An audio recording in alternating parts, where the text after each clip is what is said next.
svona nokkrum mínútum eftir leik. Hörsi, hvað finnst þér leikinn, þínar hugsanir? Sáttur með sigurinn. Ekki alveg nógu sáttur kannski með seinustu 3 mínúturnar. Hleyptum þessu upp í það sem að þeir vildu, það sóknir og það körfur. Tapa boltan með þessari pressu, mér finnst það ekki nógult, en annars ég sáttur með sigurinn. Já, ég ætlaði einmitt að spyrja þig, hvaða væri einmitt sem að hefði komið fyrir hérna í 4. leikluta. Þið leiddu með 16 stigum held ég og svo var þetta komið niður í 3. Hvaða væri nákvæmlega sem hefði komið upp að þarna? Þeir byrjuðu náttúrulega að pressa og komum okkur kannski svolítið svona á óvart. Við sóttum á vitlausum stöðum á pressum, þannig að við trykktum inn í stöðuna það sem að þeir vildu að myndu fara og svo framvegis. Þannig að það bara eitthvað sem við förum yfir og lögum.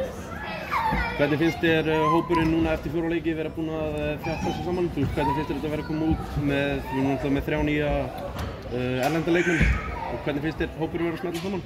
Já, við erum með 3 nýja erlenda leikmenn og Veigar og Andrés líka og Davíð. Þannig að þetta svolítið mikið nýtt á Gumma, þetta er miskulega ekkert fyrir það.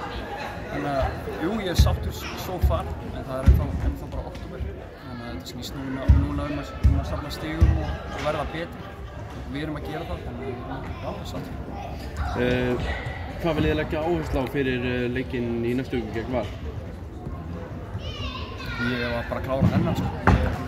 Við förum vel yfir hann eins og við gerum alltaf. Og vonandi bara að halda dampi og halda áfram að vinna. Glæsilegt.